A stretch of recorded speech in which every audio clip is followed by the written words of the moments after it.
Hello, I'm David Hughes. Welcome to part 5 of our series on Bhagavad-gita. This section is entitled The Real Doer, and you can download chapter 3 of Bhagavad-gita at the location given above, read along with us, and understand the issues that we're discussing.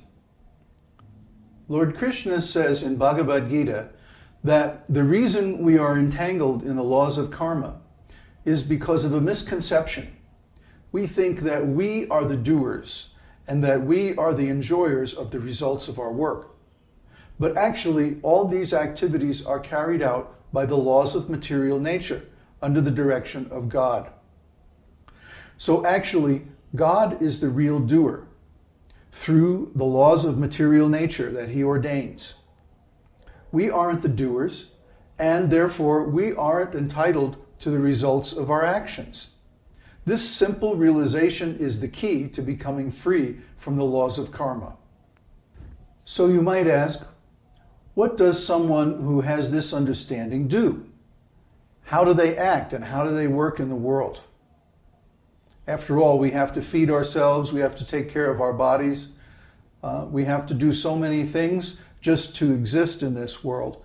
So if the results of our actions are not ours to enjoy, how do we motivate ourselves to act? How do we work and how do we think? Most people's work is motivated by sense gratification. In other words, the needs of our senses push us into action so that we can enjoy the senses and experience the results as sense gratification. However, a person in the divine consciousness is not motivated by the material senses, but by the conception of duty and love for God.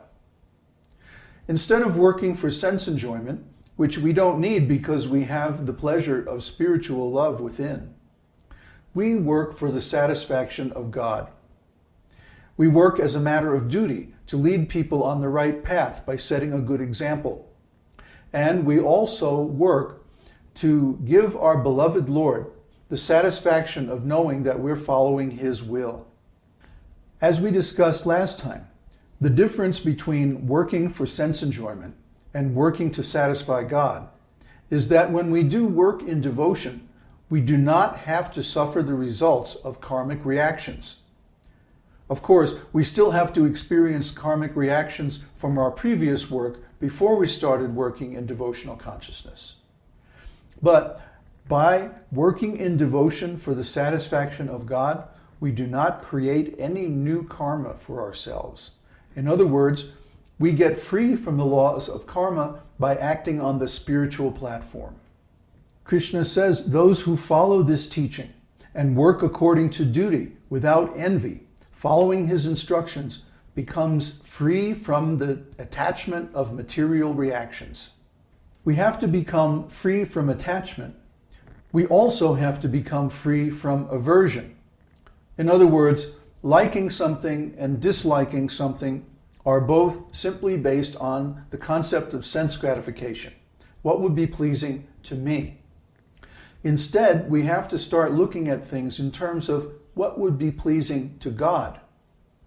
Just like if I have a dear friend or beloved mate, I'll base so many of my activities and considerations on thinking what would be pleasing to my friend or what would be pleasing to my mate. Why? Because out of love, I want to satisfy him or her. So similarly, if I'm acting for the benefit of the Lord, I'll always take thought, would this action be satisfying to Him? Would this course of thinking or this course of work actually satisfy Him, actually be pleasing for Him? The real problem, and the thing that gets us in so much trouble, is lust. In other words, the desire to enjoy the senses. If you can control your senses and stop acting out of lust, and instead act out of love for God and a sense of duty towards His instructions, then we can be freed from the causes of misery.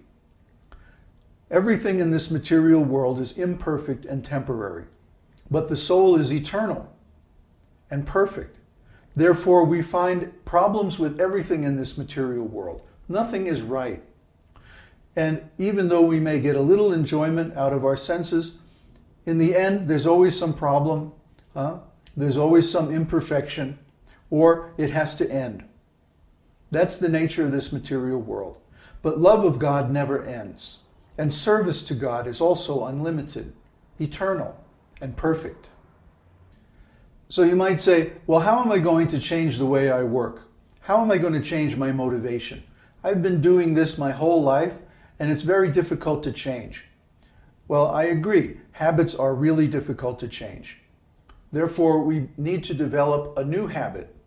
And that habit is chanting the holy name of God.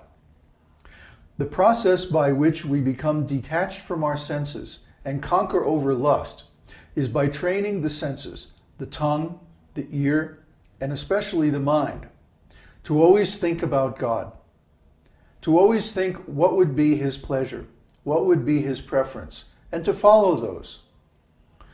Therefore, the holy name of God, or the mantra given by the Guru, is the most important tool for changing our consciousness from material to spiritual, and to freeing ourselves from the actions and reactions of material karma based on work that we do for sense gratification.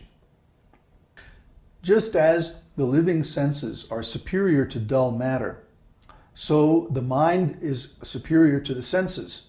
The intelligence is superior to the mind, and the soul is superior to the intelligence. So if we engage our soul, our spiritual intelligence, by chanting the holy name, then we will find it's very easy to overcome the pushing of the senses and stop getting pushed around by lust, and instead base our activities on real intelligence, spiritual knowledge, and duty. To do this, we have to develop spiritual strength. Spiritual strength is developed by hearing, and the subject matter for hearing is the transcendental philosophy of Bhagavad-gita, as spoken by Lord Krishna, and the holy name, as given in the mantra of the Guru. If you would like a mantra, you can come to our website, you can look at the different articles, and you can see which mantra is appropriate for you. We offer this as a free public service. There's no charge. We are interested in your spiritual benefit. We already have the benefit, and we would like to share it with you.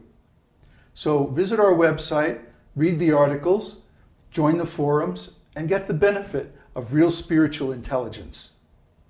This is the message of Bhagavad-gita. Om Namo Bhagavate Vasudevaya. Om Namo Bhagavate Vasudevaya. Om Namo Bhagavate Vasudevaya. Om Namo Bhagavate Vasudevaya.